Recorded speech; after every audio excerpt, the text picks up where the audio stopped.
Aku ini bukan yang mengada-ada di antara rasul-rasul itu. Aku tidak tahu apa yang akan diperbuat Allah kepadaku dan juga kepada kamu. Itu secara manusiawinya. Sebagai manusia biasa, aku tidak tahu apa yang diperbuat Allah kepadaku dan juga kepada kamu secara manusia. Tetapi secara nabi dan rasul, gitu, bahwa yang aku ikuti hanyalah yang diwahyukan kepadaku. Kan berarti secara pribadi, secara manusia tadi tidak tahu apa yang akan diperbuat Allah kepada dirinya, tetapi secara nabi atau rasul itu berdasarkan wahyu. Tadi kalau penjenengan bandingkan surat 46 ayat 9 tadi kan, yang dibahas terdahulu. Nah, kan sebenarnya itu kalau kita hubungkan ayat-ayat tadi itu cukup jelas bahwa sebenarnya segala sesuatunya itu memang apa yang dilakukan oleh Rasul berdasarkan wahyu. Sudah kita ketahui bahwa tugas Rasul itu hanya menyampaikan tadi.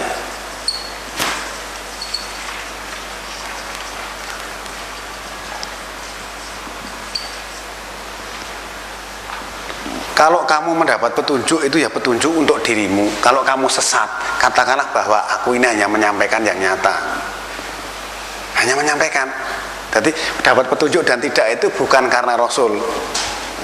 Karena perbuatan orang itu sendiri yang mencari petunjuk, petunjuknya sudah disampaikan. Mestinya harus dipelajari, bukan hanya dibaca gitu kan. Setelah dipelajari nanti orang akan mendapatkan petunjuk. Petunjuk itu kan menunjukkan tentang berbagai persoalan sesuai dengan yang dipelajari. Misalnya kita mempelajari tentang sholat, misalnya itu nanti akan menunjukkan tentang sholat, berwudu tentang berwudu, ibadah haji tentang ibadah haji, puasa Ramadan tentang puasa Ramadan. Maksudnya begitu. Kita lihat surat 5 ayat 99.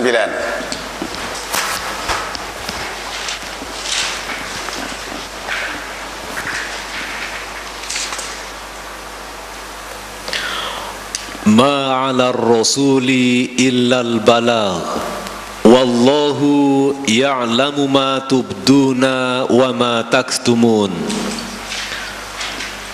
Kewajiban Rasul tidak lain hanyalah menyampaikan, dan Allah mengetahui apa yang kamu lahirkan dan apa yang kamu sembunyikan.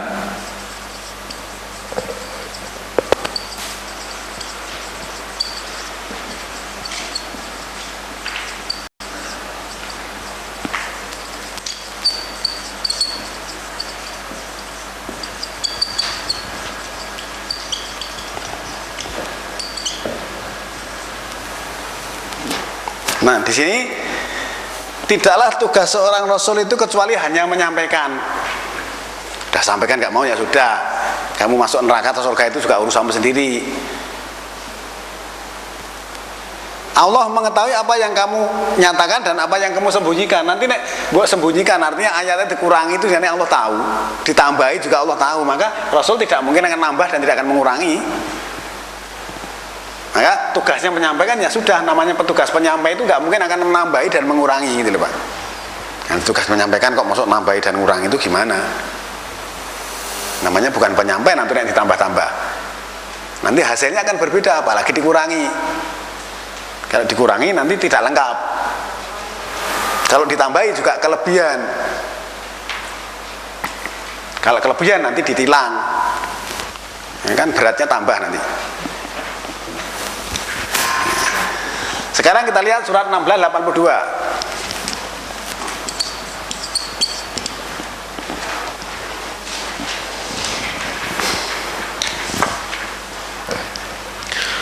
Fa in tawallau fa innama 'alaikal balaghul mubin.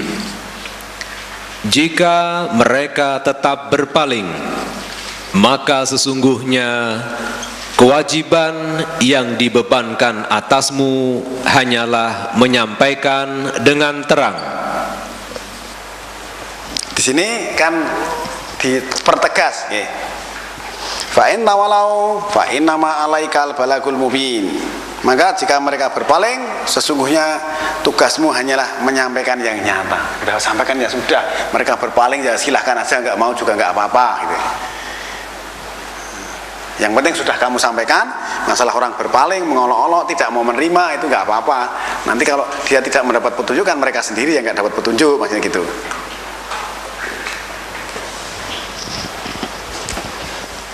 Empat 42, 48.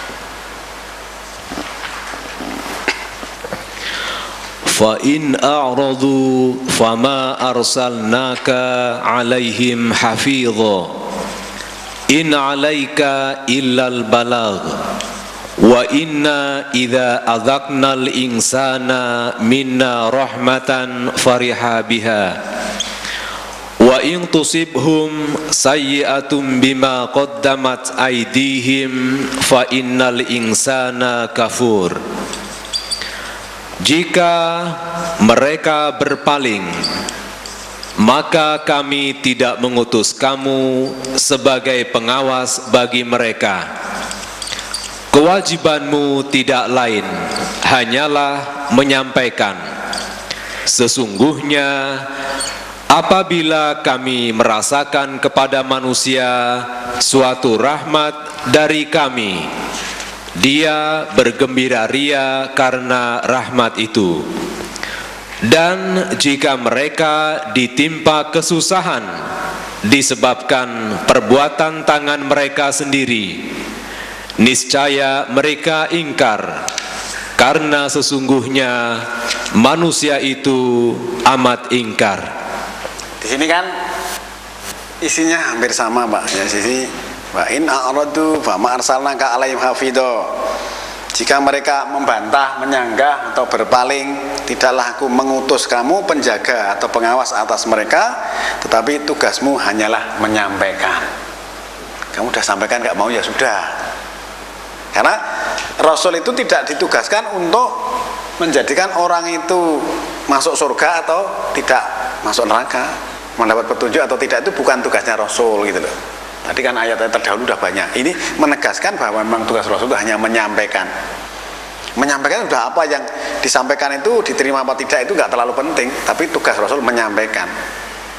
Karena tadi itu nanti akan dimintai pertanggungjawab, ditanyai tadi. Berpegang teguhlah kepada apa yang diwahyukan kepadamu, bahwa kamu berada pada Shiratal Mustaqim. Bahwa Al-Quran itu adalah peringatan bagi kamu atau pemikiran, dan juga bagi kaummu, dan nanti kamu akan ditanyai. Itu tadi surat 43 ayat 43 dan 44 tadi. Nah, dari pengertian ayat-ayat ini kan cukup jelas. Sekarang kita lihat ya, surat nomor 64 ayat 12.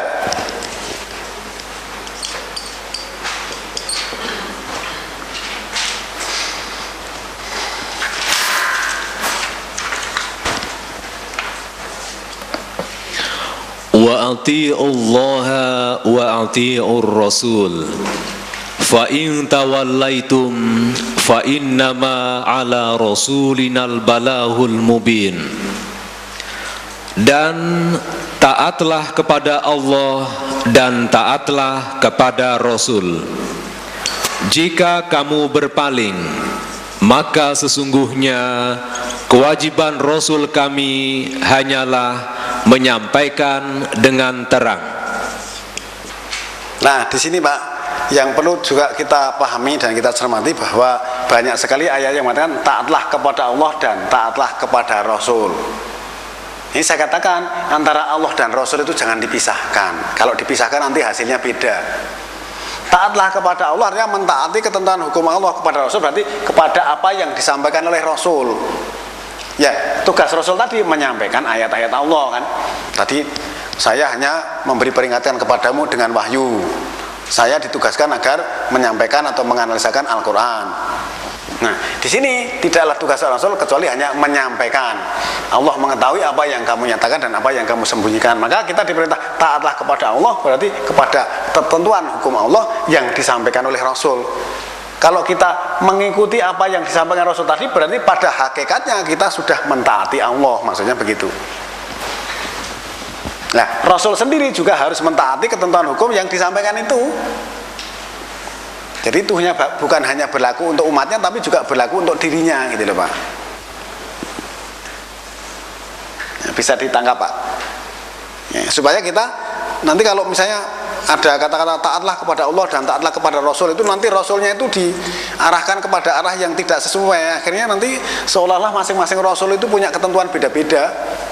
Padahal kan ayat-ayat Allah itu dari zaman dulu sampai kapanpun juga sama, disampaikan oleh Rasul zaman dulu juga sampai sekarang ini juga sama. Maka kita jangan sampai kena cap atau kena stempel mendustakan ayat-ayat Allah.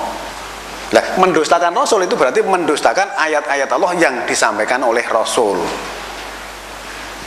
Nah, sekarang kita lihat surat 4 ayat 164, Pak.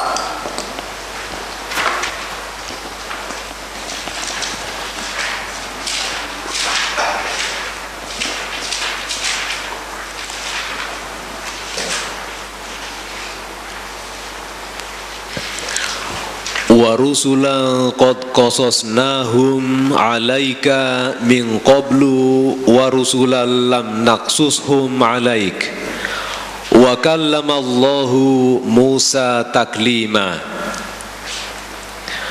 Dan rasul-rasul yang sungguh telah kami kisahkan tentang mereka kepadamu dulunya, dan rasul-rasul yang tidak kami kisahkan tentang mereka kepadamu. Dan Allah telah berbicara kepada Musa dengan kalam. Nah, di sini kan taatlah kepada Allah dan taatlah kepada Rasul. Lalu bagaimana mentaati Rasul yang tidak dikisahkan? Kan tidak diketahui. Nah, maka di sini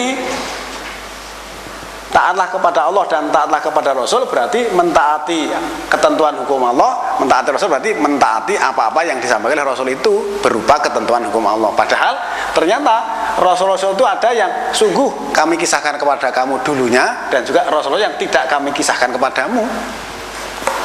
Tetapi walaupun yang tidak dikisahkan, kalau penyampaiannya ketentuan hukum Allah ditaati, kan berarti sama saja mentaati ketentuan hukum Allah. Pengertian demikian. Nah, tugas Rasul kan berarti sama nanti dari ini ya.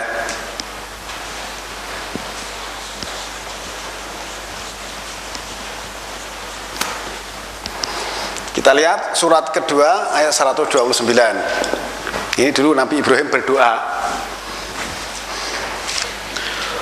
Rabbana wab'ats fihim rasulan minhum yatlu 'alaihim ayatika wa yu'allimuhumul kitaba wal hikmata wa yuzakkihim innaka antal azizul hakim. Ya Tuhan kami, utuslah untuk mereka seorang rasul dari kalangan mereka yang akan menganalisakan kepada mereka ayat-ayat Engkau dan mengajarkan kepada mereka kitab dan hikmah serta mencerdaskan mereka.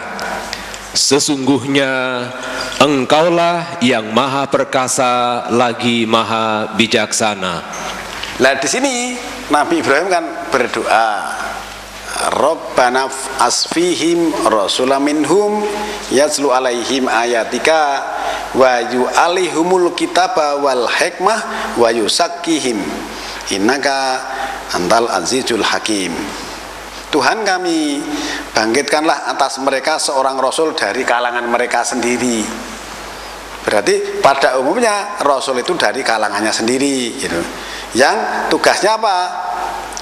Menganalisakan ayat-ayatmu. Nah, berarti kan ini zaman doa Ibrahim, Pak. Sudah berdoanya seperti itu agar supaya Rasul itu menganalisakan atas mereka ayat-ayatmu. Kemudian wa yu'alihumul kitab, dan mengajarkan kitab, wal hikmah, dan hikmah, wa yusakkihim, dan mencerdaskan mereka. Sesungguhnya engkau maksudnya Allah itu maha mulia lagi maha bijaksana. Nah, di sini berarti kan tugas-tugas Rasul itu kan menganalisakan ayat-ayat Allah. Mu-nya itu mu Allah, Pak. Sekarang surat kedua ayat 151.